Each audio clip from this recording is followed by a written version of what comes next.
Matryoshka. On va aborder la question de la valeur de l'imaginaire. Comment, outre la question du travail, si on va au-delà de la question du travail, comment l'imaginaire a sa valeur et comment elle peut nous permettre d'aller ailleurs, de penser autrement, de développer d'autres modèles. Et pour en parler, eh bien, j'appelle tout de suite Étienne Klein ainsi que Malek Boukherchi à venir nous rejoindre. Si vous voulez, on vous libère. Camille, vous êtes bienvenue. Merci. Ou alors vous pouvez y aller. Merci infiniment à vous. On peut la féliciter et l'applaudir. Merci. Merci beaucoup, Camille. 19 ans, Étienne Klein. Bienvenue. Bonjour Étienne, ça va? Daniel Kaplan, Fabrice Bonifay, vous connaissez-vous? Malek Boukherchi est-il là? Il arrive. Merveilleux, il fera son entrée aussi. Vous allez bien, Étienne Klein? Votre micro ne fonctionne pas encore. Oui, ça va. Bonsoir à toutes et à tous. Oui, ça va bien, merci. Merci de nous rejoindre pour continuer à échanger ensemble sur ce festival Génération Matryoshka qui a pour enjeu de réfléchir au devenir de nos générations futures au travers de différents dialogues qu'on a eu d'étudiants. Alors, il devait y avoir une jeune femme qui arrivait, Malek Boukherchi. Bonjour et bienvenue à vous. Merci de nous rejoindre. Alors, je dis un petit peu qui vous êtes pour ceux qui ne vous connaissent pas. Étienne Klein, vous êtes directeur de recherche au CEA, philosophe des sciences.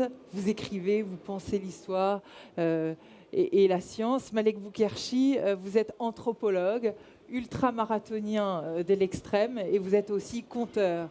Alors, on parle ensemble maintenant pour cette dernière table partagée sur qu'est-ce qui va compter demain pour les générations futures dans ce festival Génération Matryoshka. Qu'est-ce qui va compter demain?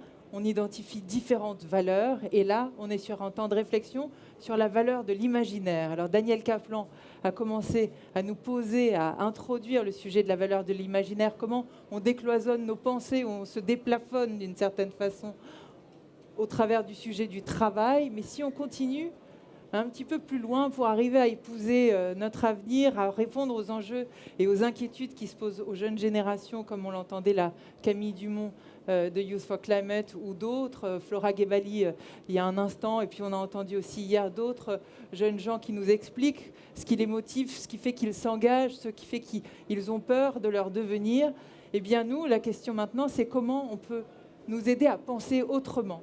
Et alors, c'était intéressant que vous nous rejoigniez, Étienne Klein, pour parler de ça, parce que, on l'a évoqué tout à l'heure, on parle en gros, même si Daniel Kaplan a nuancé le propos, mais de deux modèles de société demain, un qui serait en caricature totalement sobre, et puis décroissant, voilà, je reprends les mots même s'ils ont été remis en question à chaque fois, et puis un autre plus pro-technologique d'une certaine façon, où grâce à la science, grâce au progrès, on pourrait penser les choses autrement. Qu'est-ce que vous pensez, vous? Aujourd'hui, les jeunes générations se méfient du progrès. Est-ce que vous avez une lecture par rapport à ça? Bienvenue. Bienvenue, merci pour cette question. Écoutez, moi, c'est une question introductive. Hein. D'abord, je veux pas faire de prospective parce que je fais partie d'une génération qui a été anesthésiée par la chute du mur de Berlin. Et l'invasion de l'Ukraine le 24 février m'a complètement sidéré. J'y ai même pas cru au départ. Ça veut dire qu'on a vécu dans l'illusion que la guerre, en tout cas en Europe, qu'on avait trouvé des parades contre ce type de guerre, contre le cynisme politique, contre la violence brute. Et on a bien dû voir que la parenthèse pacifique qu'on a connue était en fait une simple parenthèse. Et je pense qu'il y a des leçons à en tirer. Maintenant, pour répondre à votre question de façon plus précise, je ne crois pas que les jeunes générations croient moins ou différemment des générations plus âgées. Quand vous dites qu'elles ne croient pas au progrès, en fait, le mot progrès, il a disparu des discours publics. Quand on regarde avec des logiciels l'occurrence des mots dans les discours publics, on voit que le mot progrès, qui a été un mot structurant de la modernité pendant 3 siècles, qui a même porté une majuscule pendant très longtemps, en fait, a commencé à décliner à la fin des années 1980. Il a été progressivement remplacé par un mot différent dont on pourrait penser qu'il est le synonyme, qui est le mot innovation. Et aujourd'hui, c'est le mot innovation qui l'emporte. Or, notre discours sur l'innovation, c'est un discours qui s'appuie en fait sur l'idée que le temps qui passe dégrade la situation et que l'innovation est ce qu'il faut faire pour empêcher que les choses se dégradent trop. Alors que l'idée de progrès s'appuyait sur un temps qui passe qui est complice de notre liberté, de notre volonté, donc un temps qui passe qui serait constructeur. Et donc l'innovation est un mot qui, dans sa rhétorique, ne rend pas justice à l'idée de progrès. Et on comprend facilement pourquoi. Pourquoi on a abandonné le mot progrès? C'est parce que croire au progrès, c'est finalement faire l'effort intellectuel, un effort d'imagination, de penser le futur, donc à l'avance, d'une façon qui est crédible et attractive. Crédible parce que ce n'est pas l'utopie. Il faut savoir tracer un chemin entre le présent où nous sommes et ce futur qu'on désire. Et il faut que ce soit attractif parce que le progrès n'étant pas automatique, il faut travailler à le faire advenir. Il faut même se sacrifier pour lui, disait Kant. Et aujourd'hui, quand un scientifique parle du futur, je ne parle pas des scientifiques qui parlent des trous noirs, du boson de Higgs, du vous Big parlez Bang, pas de vous voulez dire. qui continuent à nous faire rêver. Je parle des scientifiques qui parlent du climat, de la biodiversité, de la pollution, etc. Quand ils parlent du futur, ce qu'ils disent est crédible, mais pas du tout attractif. Et du coup, l'idée même de progrès est prise en porte-à-faux et on a du mal à l'inscrire. Donc moi, j'ai beaucoup d'étudiants qui sont pris par ce qu'on appelle l'éco-anxiété, ils sont angoissés. Qu'est-ce qu'on peut leur dire? Je pense qu'il faut essayer, non pas de faire des prédictions, parce qu'elles seront certainement démenties, mais leur donner une perspective comme celle qu'on avait quand on était jeune dans ma génération. On nous parlait de l'an 2000 tous les jours. On nous expliquait comment on allait voyager, travailler, se nourrir, se distraire. Et ça donnait un sens, en tout cas, ça proposait une sorte d'horizon projectif. Oui, mais cette idée de perspective dans le temps aujourd'hui c'est difficile. Est comptée. On l'entendait tout à l'heure avec Camille qui nous expliquait, lorsque Jean-Claude Trichet lui parlait, oui, mais d'ici dans 100 ans, elle disait oui, non, mais c'est dans 10 ans. Et puis Fabrice Bonisset disait oui, mais enfin, c'est dans 6 ans. Donc en réalité, cette notion du temps, même si vous avez beaucoup travaillé sur le temps et on ne sait pas vraiment si elle existe, mais il n'empêche qu'il y a quand même des perspectives qui sont difficiles à poser. Non, mais justement, comme le titre de la session, si j'ai bien compris, c'est comment construire une autre histoire. Absolument. Une autre histoire par rapport à quoi? Moi, je pense que la priorité, c'est de comprendre ce qui se passe. Qu'est-ce qui se construit? Qu'est-ce qui se détruit? Et quels sont nos leviers d'action? Donc avant d'inventer une autre histoire, je pense que la priorité, c'est de comprendre bien ce qui se passe. Ensuite, de tenir compte de ce que nous voulons en tenant compte de ce que nous savons. Et c'est ça qui, à mon avis, permet de tracer une ligne, non pas à très long terme, parce qu'il y a trop d'aléas qui vont survenir. Et en plus, on a compris une chose, qui est que beaucoup de choses qui vont se passer vont dépendre de ce que nous allons faire. Et comme nous ne savons pas prédire ce que nous allons faire, nous ne pouvons pas dire ce qui va se passer. On peut essayer d'avancer pour faire quelque chose déjà. Oui, mais pour regarder, il y a 3 mois, on était dans justement une sorte de planification des mesures qu'il faudrait prendre pour régler ou s'adapter, disons, à la crise climatique. Et là, tout d'un coup, vous avez une guerre qui fait que ces priorités-là semblent mises au second rang. Et donc, c'est pour ça que j'ai dit que j'avais eu un gros choc. C'est comme si toutes nos capacités d'adaptation, nos réflexions, étaient mises de côté pour faire face à une urgence que personne n'avait vraiment vu venir. Malek Boukherchi, je rebondis sur ce que dit là Étienne Klein, sur cette façon de pouvoir écrire une autre histoire. Ce qu'il dit, c'est qu'en réalité, le problème, c'est l'inattendu. Et est-ce que vous, qui êtes donc ultra-marathonien de l'extrême, qui avez pour coutume, comme moi je sors de chez moi pour aller boire un café, vous allez courir 150 km dans le désert et puis vous allez dans le Grand Nord affronter les éléments et vous mettre en péril d'une certaine façon, ou en tous les cas essayer de dépasser certaines conditions qui a priori paraîtraient communes. Est-ce que le fait d'accepter de ne pas savoir ce qui va nous arriver quand on est un aventurier est quelque chose qui peut nous aider à reprogrammer nos modèles aujourd'hui dans l'acceptation, comme si on était, alors par rapport à tout ce qui a pu être dit de si inquiétant. Le terme peut paraître maladroit, mais comme si c'était on était par exemple des aventuriers du quotidien. Là-dessus, Sandra, je suis tout à fait d'accord. Je pense qu'on peut considérer tout à chacun ici dans la salle, vous êtes tous et toutes des ultramarathoniens d'extrême, sans le savoir. Alors peut-être pas sur le plan de la pratique corporelle, mais sur le plan d'attitude, de l'état d'esprit à avoir pour pouvoir faire face à un monde qui bouge, un monde en renaissance, un monde en transformation, un monde en résurgence, un monde qui est constamment en épiphanie de mouvement. Et quand on pratique l'ultramarathon, alors pour faire bref, on est 700 dans le monde à pratiquer l'ultramarathon des extrêmes, on est capable de faire des chevauchées fantastiques de 400 km jusqu'à 2000 km aujourd'hui dans les déserts. Et pourquoi on est peu nombreux? Parce qu'on fonctionne à la boussole. Autrement dit, on est dans une aventure lacunaire. Lacunaire pour dire on est totalement déconnecté du réel. Quand je pars, ma famille, mes proches, mes amis ne savent pas où je suis. Et quand je pars, je suis dépendant de ma carte, la carte du désert. Alors vous allez dire, une carte du désert, il y a quoi? C'est tout jaune. Mais il y a les pluies. Parce qu'il y a toujours de l'eau dans les déserts. Et notre enjeu, c'est tous les 150 km de récupérer l'eau. Et après, on peut continuer à avancer. Et donc, ce qui est intéressant dans l'ultra, on est dans une éloge, je dis, des 3 I. En anthropologie sociale, on parle des 3 I, que le monde est riche d'improbabilité, d'imprévisibilité et d'incertitude généralisée. L'humanité s'est construite sur l'incertitude. Tout est incertain tout le temps. Les gens cherchent de la certitude. Ce n'est pas de la certitude qu'il faut chercher. Il s'agit d'accueillir l'incertain. Et lorsqu'on est dans cet état d'esprit, cette capacité à accueillir l'incertain, alors on va développer cette qualité remarquable que nous, on développe modestement. Moi, je parle d'adaptance. Cette capacité à s'adapter parce que ça fait sens. Parce que dans les déserts, notre destinée de vie se joue sur un geste, une intuition lucide, une décision agile qui suscite le tressaillement du destin. Notre vie peut basculer à tout moment. Alors il s'agit d'être là, de tenir et de se tenir. Et vous aussi, on attend de nous tous de tenir et de se tenir face à l'incertain, d'accueillir. Et je vais vous donner juste un exemple d'incertitude généralisée. Parce que je pense que lorsqu'on accueille l'incertain, on est capable de faire sien les propos d'un Alain, ce grand philosophe, lorsqu'il disait que le secret de l'action, c'est malgré tout d'y aller. On y va, quoi qu'il arrive, quoi qu'il advienne. Par exemple, dans la vie de tous les jours, l'incertitude la plus globale, c'est dormir, la dormition, comme on dit chez nous, bien dormir. Beaucoup de gens dorment mal. Et beaucoup de gens, quand ils se lèvent le matin, ils ont beau dormir 7 heures, 8 heures, ce sont des naufragés du matin.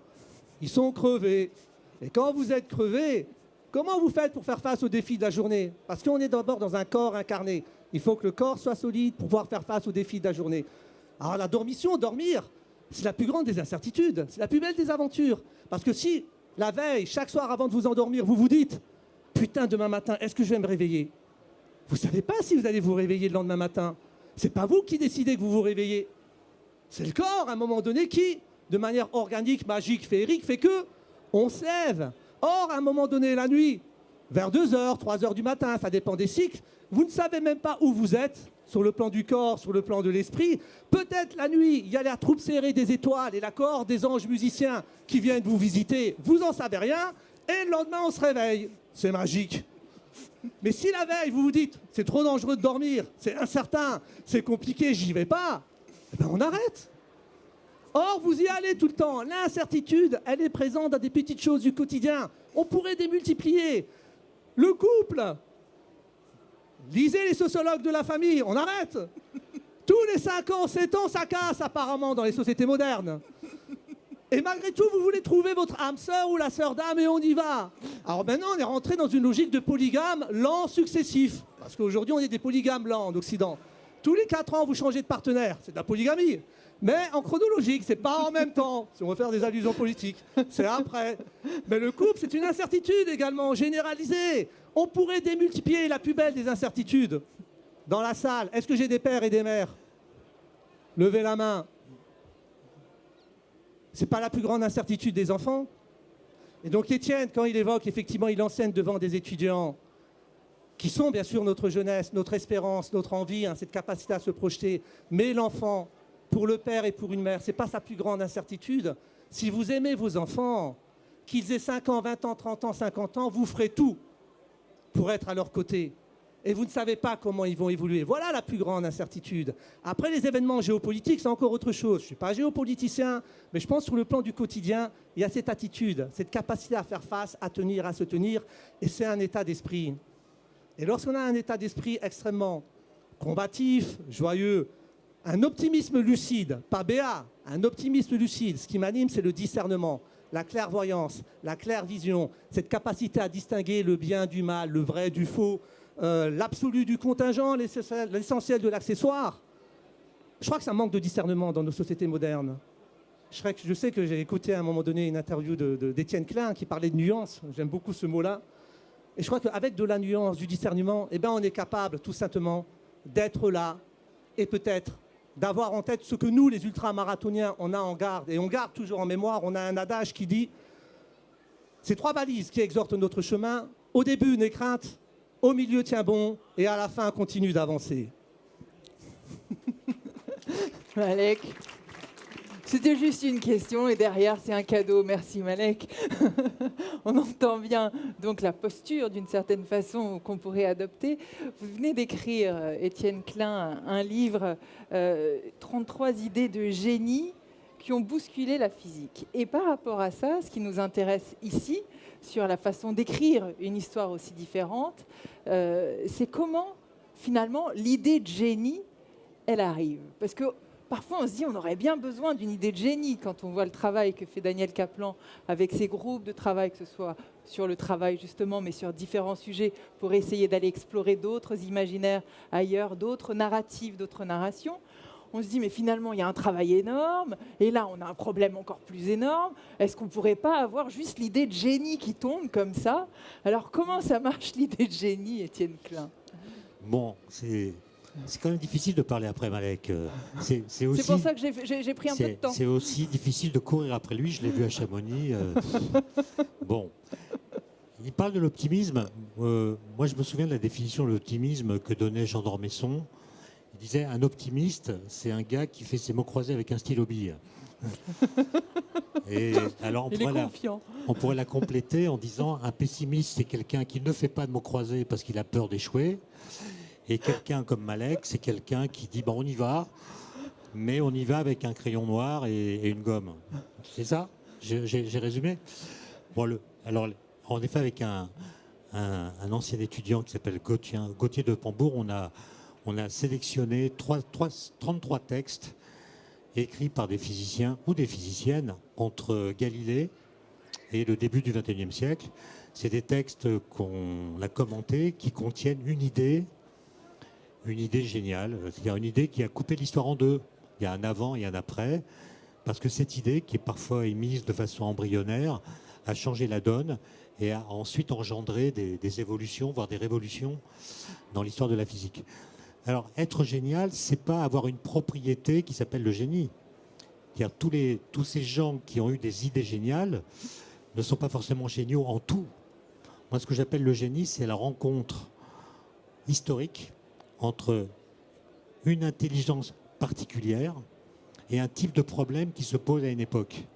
Ce qui veut dire qu'un type qui a été génial en 1905, je pense à Einstein, s'il était là aujourd'hui, n'aurait peut-être pas d'idée géniale parce que le contexte n'aurait pas été celui qui convenait le mieux au percées que son intelligence particulière lui permettait de faire. Donc le contexte compte. Donc moi, je ne suis pas sûr qu'on manque d'idées géniales. En physique, en tout cas, il y a beaucoup d'idées géniales. La question est de savoir lesquelles sont justes. Or les idées qu'on a vont au-delà des capacités que nous avons de les tester expérimentalement.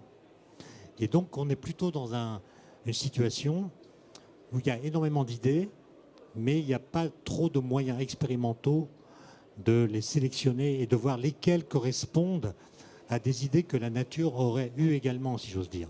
Pourquoi? Je ne comprends pas. Parce qu'en fait, on a des idées sur ce qui s'est passé avant le mur de Planck, on a des idées sur ce qui se passe à trop haute énergie, grâce à des théories qui sont à l'ébauche, mais on n'a pas les moyens de réaliser des collisions de particules avec des énergies aussi élevées.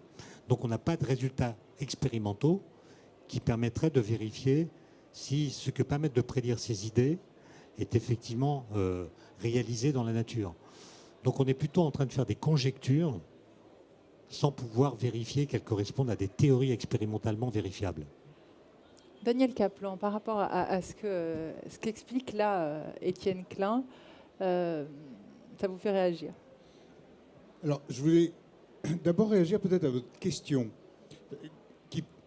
en tout cas, Le côté de la baguette magique, tout ça la là baguette magique, l'idée. Oui. Alors, pas sur la question scientifique ou sur laquelle je ne m'avancerai pas, mais où on sent bien que Sur il y a l'idée cette d'avoir... tentation qui est, bon, c'est quand même difficile, on sent bien qu'il va falloir changer, on ne sait pas trop comment. Ce serait bien si on pouvait consommer l'idée, là, elle arrive, hop, on n'a plus qu'à faire. Puis on n'en quoi. parle plus. Et puis Ouais. on n'en parle plus. Ouais. C'est bon. Et ça, c'est sûr que cette ressource, vous l'aurez pas. Alors j'étais très intéressé, évidemment, par ce que disait Malek, Malek. mais en particulier, vous parliez des 3 I, que je connaissais théoriquement, mais dans le monde de la prospective, qui n'est pas le monde de la prévision, attention. Hein, Si vous voulez faire le distinguo, peut-être pour ouais, la salle, bah, qu'on comprenne très simplement. En gros, qu'est-ce que c'est que le futur? C'est un endroit imaginaire. Le futur, ça n'existe pas. Hein. Le futur, c'est un endroit imaginaire dans lequel on se rend pour essayer d'en ramener des ressources grâce à un travail d'imagination pour aujourd'hui, pour faire des choses aujourd'hui. Tout prospectiviste qui se respecte va commencer par vous dire une chose, la prospective n'est pas de la prévision. En France, en tout cas, il va faire attention à ça.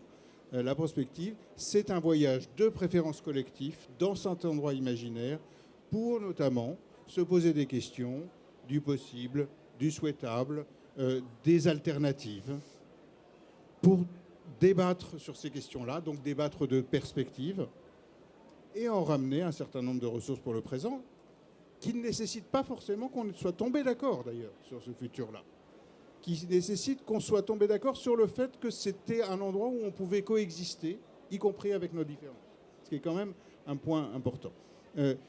Et moi, j'insiste vraiment beaucoup sur cette idée que ce dont on a besoin aujourd'hui, c'est pas de l'idée géniale, c'est pas du récit qui va nous emmener, c'est de la capacité à faire, à les uns, les unes, les autres, à recommencer à nous projeter et à aller dans ces endroits imaginaires, de préférence à s'y retrouver à beaucoup, à s'engueuler dedans, mais s'engueuler sur le futur, comme on sait que c'est imaginaire, comme on sait que personne n'a raison. C'est beaucoup plus facile et beaucoup plus pacifique que s'engueuler sur le passé, voyez-le aujourd'hui. Hein, et c'est même plus facile et plus positif que s'engueuler sur le présent. Quand on anime des groupes, nous, on a appris une chose, c'est qu'il ne fallait pas chercher à les faire tomber d'accord sur le présent. À nouveau, je ne suis pas dans le champ scientifique ici. Je suis dans le champ de la description de la situation d'une société, de la situation d'une entreprise, de la situation d'un collectif. On ne peut jamais être d'accord sur le présent, mais on peut être d'accord pour ne pas être d'accord sur le futur et y passer un excellent moment à partir duquel on va trouver des ressources pour l'action. Mais Si Daniel déjà Kaplan, chacun on s'engage sur l'action, grâce à ça, on peut faire. Alors oui, Non, je termine non, mais juste sur un petit le parallèle que j'avais commencé à faire avec les Oui. 3 I. Oui. En prospective, il y a un groupe qui s'appelle l'Institut des temps post-normaux, qui fait l'hypothèse que l'idée d'une normalité, c'est-à-dire un temps, il y a des crises, mais un jour ou l'autre, on va revenir à un temps normal, que c'est fini. Et ils ont 4 C, j'ai oublié le 4e, mais qui sont assez proches. C'est chaos, complexité, contradiction. Ils disent, et puis le 4e C, inventez votre C à vous. Vous avez des idées? Voilà, ce sont les caractéristiques de la période d'aujourd'hui qu'il faut prendre en compte. Et je retrouvais quelque chose d'assez proche. Alors justement, ça me fait rebondir sur l'idée de se projeter. On a bien entendu au travers du témoignage tout à l'heure de la jeune femme de Youth for Climate, la façon dont elle décrivait le devenir était dans cette impossibilité totale d'arriver à se projeter. Et c'est peut-être ça qui caractérise aussi la génération aujourd'hui, c'est-à-dire cette incapacité d'accepter de recréer des imaginaires en ayant l'impression que c'est pas réaliste. C'est du déni, c'est le mot qu'elle a employé. Elle imagine un mouvement. Au quotidien, elle imagine un mouvement, elle imagine des formes d'action. Elle fait ces formes d'action. J'ai entendu d'autres intervenantes de Youth for Climate raconter comment elles y pensaient, comment elles réfléchissaient, comment elles analysaient le type d'action de désobéissance civile, c'est-à-dire des actions sur lesquelles de temps en temps elles prennent des risques judiciaires. Et c'est extraordinairement intéressant. Et il y a un travail de projection de ce type-là. Comment je vais faire bouger ma société, les esprits, le monde politique, etc. Déjà, c'est pas mal. Et donc, déjà, c'est pas quelqu'un qui se projette pas. C'est quelqu'un qui ne se projette pas sur un récit général du futur, oui, mais c'est quelqu'un qui se projette dans l'action quand même. Donc, faisons attention quand même à cette idée-là. Ce qu'elle n'accepte pas, c'est qu'on lui dise non mais en fait tu vois, ça va arriver, on va trouver un progrès technique, on va stocker le carbone et puis ça va bien se passer, on va rien avoir à changer. Elle l'accepte pas et je pense qu'elle a profondément raison de ne pas l'accepter. Ensuite, elle a, comme nous tous et toutes, cette difficulté qui est oui, mais alors à quoi ça ressemblerait cette société dans laquelle on serait descendu d'un métabolisme à 11 tonnes par personne à un métabolisme énergétique à 2 tonnes par personne. C'est divisé par 5, c'est profondément différent, c'est qualitativement différent. Est-ce qu'on sait se raconter cette histoire? Moi, pas plus qu'un autre. Est-ce qu'on peut explorer, grâce à nos 3I ou nos 4C, d'autres formes d'histoire à notre comme alphabet, ça on peut dire. Est-ce qu'on peut d'ailleurs aller les chercher, y compris avec l'aide d'autres cultures? Parce qu'une des difficultés intéressantes qu'on a, c'est que jusqu'ici, il y avait un monopole occidental du futur. D'ailleurs, cette relation au temps, cette idée du futur, cette idée du progrès, c'est une idée profondément occidentale. Le monopole occidental de la production d'idées considérées comme universelles, c'est terminé. Donc en plus, il va falloir qu'on aille le chercher avec d'autres cultures.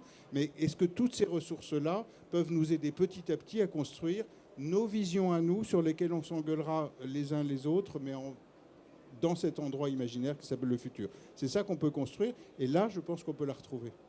Sur cette notion de futur, Étienne Klein, je vous donne la parole avant de la donner à Malek pour ne pas refaire la même chose que tout à l'heure. Sur cette notion de futur, quand on s'est vu au moment du premier confinement, juste après, vous disiez, en gros, on visait avant l'an 2000, pendant nos jeunesses. Depuis l'an 2000, on n'arrivait plus à trouver de cap. S'il y a eu un effet positif à cette pandémie, c'est qu'à un moment, on a recommencé à formuler le monde d'après, alors qu'on n'avait plus cette idée d'un monde d'après. Aujourd'hui, on est encore de nouveau bousculé, mais ce rapport au futur, vous, aujourd'hui, vous le voyez comment? Alors, en effet, disons dans les 3 dernières décades du XXe siècle, ou décennies plutôt, l'an 2000 servait d'horizon projectif. En fait, c'est un peu comme quand on escalade une montagne. Quand on est dans la phase d'ascension, on est complètement tendu vers l'objectif, qui est le sommet. On atteint le sommet, on a une joie de quelques secondes, et après, il faut redescendre. Et la redescente fait mal aux genoux, elle est toujours vécue comme assez douloureuse, d'autant plus qu'elle nous éloigne de l'objectif qu'on s'était fixé. Et je pense que le passage de l'an 2000 a enclenché une pente descendante au cours de laquelle on a eu du mal à se donner un autre horizon projectif. On ne parle pas de 2100, de 3000, c'est trop loin. Et donc, on vit dans une sorte de présentisme. Et avant le Covid, il est vrai qu'on donnait beaucoup la parole aux collapsologues, aux gens qui prédisaient, sinon la fin du monde, du moins la fin d'un mode de vie avec des effondrements des richesses, du mode de vie, etc. Et pendant le premier confinement, si vous vous souvenez, alors qu'on était dans la catastrophe, on était dans l'urgence, beaucoup de personnes, des think tanks, se sont mis à réfléchir à ce qu'on appelait le monde de demain, comme s'il fallait être pris par l'urgence pour se donner le temps de réfléchir au futur, qui auparavant était laissé en jachère intellectuelle, en lévitation. On était pris dans une sorte de présentisme effréné, et la pensée du futur s'est développée de façon très intense pendant cette phase. Et puis ensuite, il y a eu une sorte d'enlisement, et aujourd'hui, le monde de demain est à nouveau laissé en déshérence. Et je pense que pour les générations, c'est en effet anxiogène. Et la responsabilité d'une génération comme la mienne, plus ancienne, c'est d'essayer de faire comme vous le dites, c'est-à-dire de non pas faire de la prédiction, mais donner aux jeunes générations une perspective qui leur permette de formuler des projets pour eux-mêmes et pour la société qui aient du sens pour eux. Je crois que le mouvement est en cours. Enfin, moi, mes étudiants, d'après ce qu'ils me disent en tout cas, ils cherchent à trouver un travail qui ait du sens pour eux. Alors évidemment, c'est une notion très subjective, mais c'était une préoccupation nouvelle qui existait de façon beaucoup moins intense dans les générations d'avant. Malek Boukherchi, sur cette idée du futur, vous citez Victor Hugo, qui dit « Le futur appartient à ceux qui croient en la beauté de leurs rêves ». De quelle façon on arrive à se projeter, à votre sens, dans le futur? Qu'est-ce qui peut aider à le faire? Alors, juste une légère petite rectification, chère Sandra. C'est pas grave. La On citation, coupera au montage. voilà, la citation, c'est Eleanor Roosevelt. Je les confonds toujours les deux. Voilà, alors que Victor Hugo nous a dit rien ne vaut un rêve pour créer le futur. Mais ça voilà. rejoint. Ah, non, mais il parlait de la même chose. Il parle de la même chose. Et Merci. je crois beaucoup aux rêves, et je crois beaucoup aux espérances, et je crois beaucoup à l'imaginaire. Mais en tant que conteur, parce que je suis aussi conteur, Ah oui. alors c'est intéressant, nous les conteurs, on n'est pas dans la projection du futur. Nous, on essaye modestement peut-être de porter un regard neuf sur un monde vieux. Et ça, c'est différent.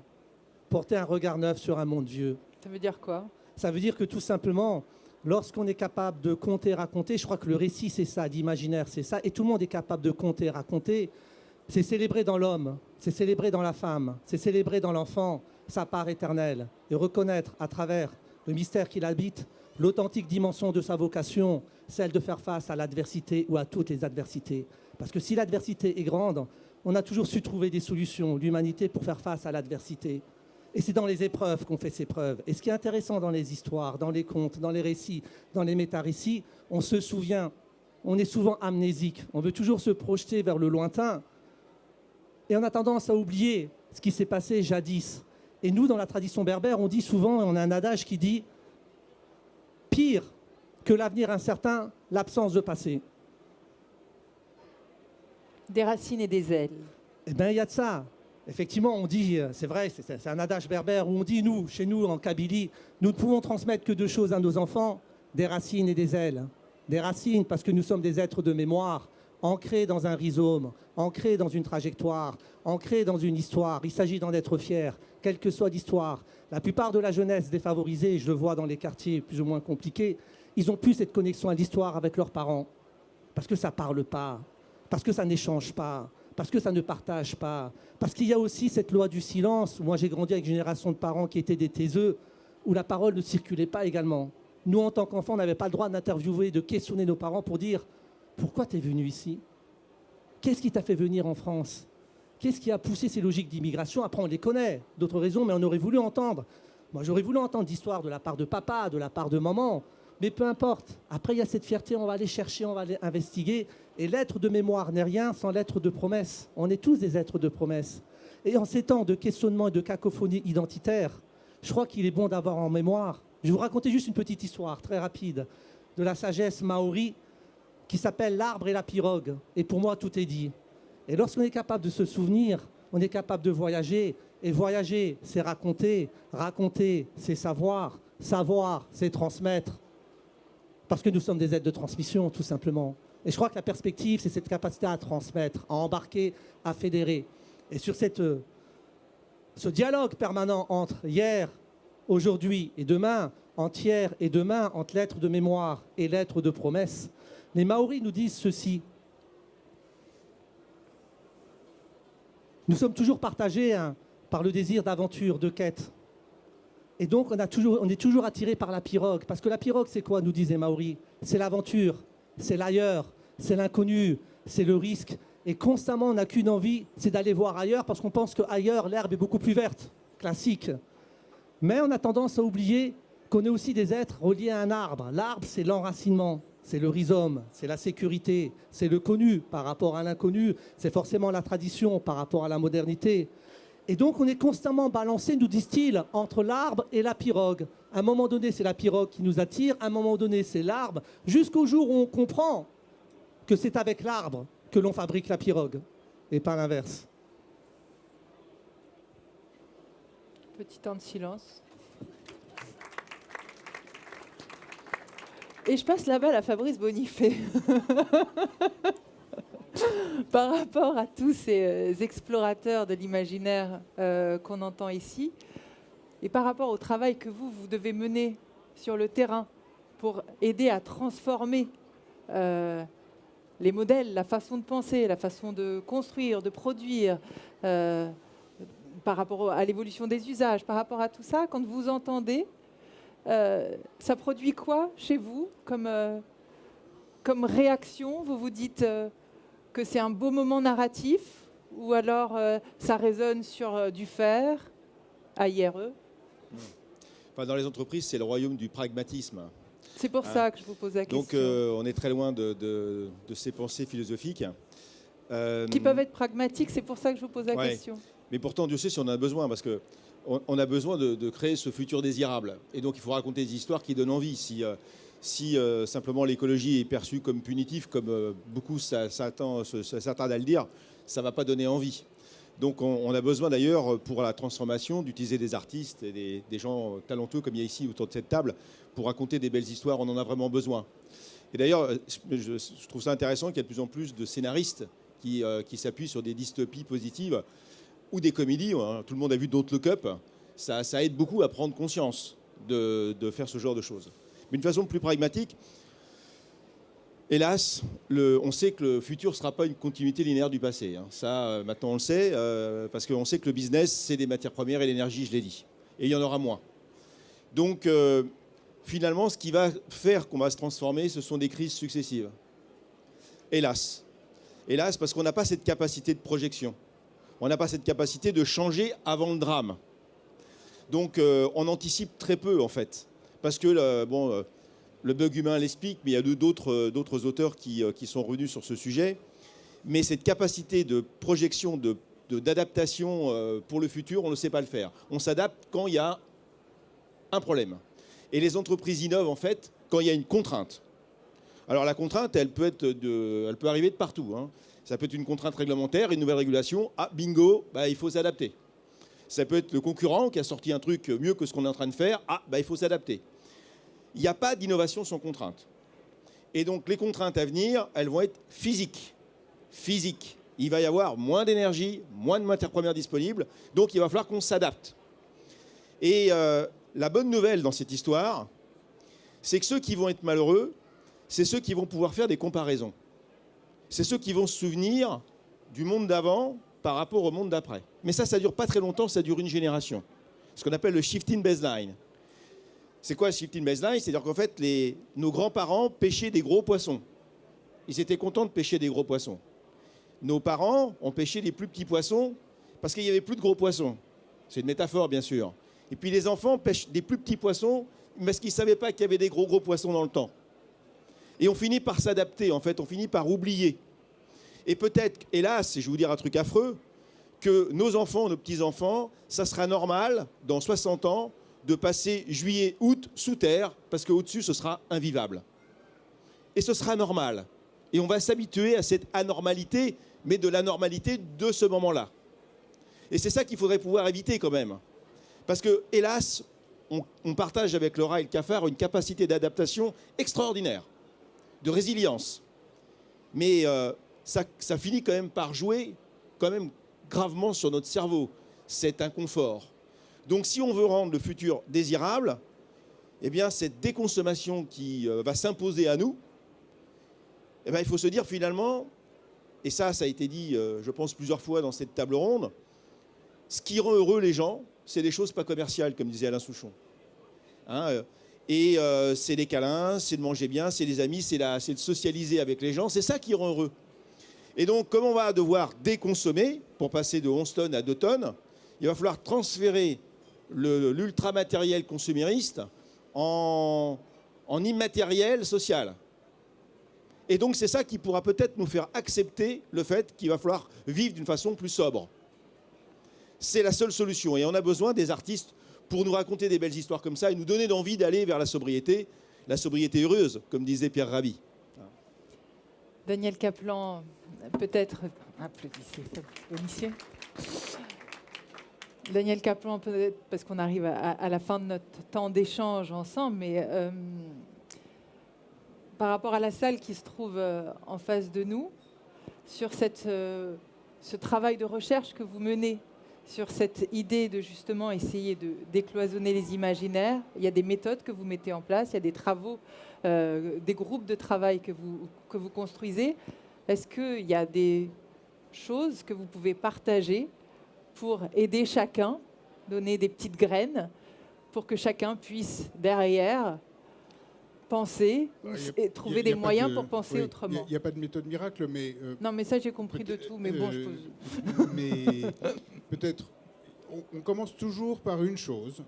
On demande aux personnes qui viennent et qui sont, par exemple, des personnes en entreprise, donc pragmatiques, et qui souvent d'ailleurs se glorifient, on l'a fait avec des politiques, hein. Beaucoup de politiques actuellement se glorifient de dire moi je suis pragmatique, je ne fais pas d'idéologie, je n'ai pas d'imagination. Je me dis pourquoi tu fais de la politique, mais bon ça c'est en passant, mais on leur demande de venir avec une référence artistique et fictionnelle personnelle qui leur parle du sujet dont on va parler. Le travail, la mobilité, l'entreprise, etc. Au début, j'en ai pas. Mais en fait, ils en ont toujours. Alors, il faut accepter que quand on dit une référence, c'est pas que de la grande culture. Ils viennent avec ce qui leur parle. Et d'un coup, quand la conversation qui s'établit à partir de ça, à partir de la série, la BD, le bouquin, l'œuvre plastique, la pièce de théâtre, que les gens qui leur parlent du futur de l'entreprise, vous êtes en 5 minutes dans une conversation d'un groupe sur des perspectives, sur un mélange intrinsèquement humain de connaissances, expériences, valeurs, sensations, sentiments. Et les gens, vous êtes dans une conversation. Donc commencez par ça. Commencez à aller vous dire, mais moi, c'est quoi les références qui me parlent quand je réfléchis à ces sujets-là? Et éventuellement, parlez-vous ensemble de ces choses-là. Peut-être la deuxième chose, à nouveau, j'insiste sans arrêt sur cette idée qui est, il ne faut pas qu'on demande aux artistes, et nous, qu'on demande aux artistes de venir nous raconter des histoires, il faut qu'on demande aux artistes de nous aider à en raconter. C'est ce que je vous demande de faire. Voilà. Alors, vous n'êtes pas un artiste, mais il y a quand même quelque chose. Donc, de nous aider à en raconter. Et du coup, s'il y avait une chose qu'il fallait qu'on apprenne, et en tout cas, nous, on a appris que c'était ça qu'on devait faire dans nos ateliers, c'est de nous donner des contraintes narratives, d'apprendre des techniques, non pas de style, on ne devient pas tous un bon écrivain, mais on peut tous et toutes plus facilement apprendre comment se construit une histoire, comment on construit un personnage, comment on construit une situation, comment on commence à les faire interagir. Et être capable de commencer à construire une histoire, c'est être capable de commencer à se projeter, en fait. Et la meilleure idée à ce moment-là, c'est qu'on se projette soi dans cette histoire. Tu racontes un futur, tu fais quoi dans ce futur, toi? Et pas seulement d'ailleurs tu t'adaptes, il y a une question qui est l'adaptation, mais tu joues quel rôle dans le fait que ce futur advienne? Quand vous commencez, et c'est possible, des gens qui ont commencé par nous dire « j'ai pas d'imagination, je sais pas écrire, etc. » sont tous et toutes capables de faire ça. Notamment quand ils commencent à se projeter eux-mêmes ou elles-mêmes dans ces futurs-là. Donc, voilà. Ça produit quoi dans nos petites vies quotidiennes, ça? Outre le fait d'avoir réussi à pousser un petit curseur, qu'est-ce que ça a comme effet, comme battement d'aile du papillon? Il se passe quoi? Il y a une différence entre le futur me tombe sur la gueule, on verra bien ce qui se passe, et je me perçois comme étant capable d'agir sur le futur. Alors le futur, c'est pas d'agir sur je vais changer toute la société. C'est est-ce que je peux. C'est une capacité au sens vraiment pour moi Amartya Sen, c'est-à-dire est-ce que je peux concevoir de pouvoir faire changer des choses dans ma situation et dans mon environnement, et est-ce que je peux commencer à me mettre sur le chemin dans lequel j'essaye de faire que ça marche? Je ne peux pas savoir si ça va réussir. Mais si déjà j'ai cette capacité de me projeter en disant je pense que ceci pourrait être, et j'imagine les 2 premiers pas pour faire en sorte que ceci soit, je pense que fondamentalement votre situation dans la société et votre perception des temps difficiles à venir change considérablement par rapport à l'idée on verra bien, de toute façon ça va me tomber dessus, de toute façon je suis trop petit, et de toute façon j'ai pas d'imagination. Et en fait c'est pas vrai. Vous avez de l'imagination parce qu'on fonctionne tout le temps comme ça. Et l'anthropologue le dirait mieux que moi. On va y revenir, Étienne Klein, pour revenir à finalement le sens même de cette table et l'enjeu même de Génération Matrioshka, de ce qu'on tente de transmettre aux générations futures sur comment les aider et nous aider chacun à écrire une histoire autrement. Vous, de votre lecture, qu'est-ce que vous donneriez comme conclusion à ce temps d'échange de ce que vous portez, après tout Bah, je citerai Bergson qui disait que l'idée de futur est plus féconde que le futur lui-même. Ça rejoint un peu ce que vous dites, c'est-à-dire qu'il faut se donner l'idée du futur. La question de savoir si le futur existe ou pas est une question ouverte. Quand vous tracez l'axe du temps, vous avez l'instant présent qui est l'instant T. Est-ce que les instants qui suivent, qui sont ceux du futur, existent déjà quelque part ailleurs que là où vous êtes, ou est-ce qu'ils n'existent pas du tout? Ça, c'est une question dont on pourrait débattre longtemps. Et moi, je pense que notre responsabilité, c'est de trouver un moyen de concilier l'idée que le futur n'existe pas avec l'idée qu'il est déterminé. Ce qu'on appelle l'univers bloc en théorie de la relativité, avec l'idée que le futur est déjà complètement écrit. Ça, c'est la première façon de la comprendre, et qui fait concurrence à l'idée que le futur, à l'heure où on parle, c'est encore le néant, et deviendra présent quand on sera arrivé jusqu'à lui. C'est de combiner les deux, et de dire, premièrement, qu'il y aura un futur, et donc ne pas céder aux thèses collapsologiques qui nous promettent une fin du monde imminente. Il y aura un futur, premièrement, et de prendre du présentisme l'idée que le futur n'est pas complètement déterminé. C'est-à-dire qu'il y a place pour les projets, pour le désir, pour l'envie, pour l'imagination, en évitant quand même le délire. Il ne s'agit pas de penser l'utopie. Il s'agit quand même de penser un futur vers lequel on pense pouvoir aller. C'est-à-dire, on essaie de le penser à partir de ce qu'on désire, mais aussi à partir de ce qu'on sait. Et ce que vous avez dit tout à l'heure m'a plu, parce que je trouve qu'on est capable de développer toutes sortes de stratagèmes intellectuels pour ne pas croire ce que nous savons.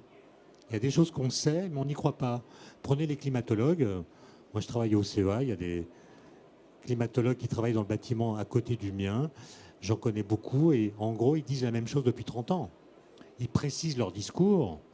Ils améliorent leurs analyses, leurs calculs, leurs simulations. Mais le gros du message est le même depuis 40 ans. Et regardez le temps qu'il a fallu pour les prendre au sérieux et abandonner les arguments de ceux qui laissaient entendre qu'il y avait des doutes, que ce n'était pas certain, que c'était des propos alimentés par je ne sais quel lobby, etc. Là, aujourd'hui, il semblerait qu'on ait compris la leçon, mais quel temps il a fallu, quoi. Malek Boukherchi, pour terminer tout ce qui vient d'être dit, on entendait au travers de ce qu'il disait Daniel Kaplan l'idée du chemin, d'une certaine façon, et au travers de ce que dit Étienne, c'est aussi de ça dont il est question. Quand, oui, le futur existe, mais en même temps, on peut agir sur son devenir, on est en chemin. Cette idée du chemin, et on va terminer sur votre vision à vous, de marcheur en chemin,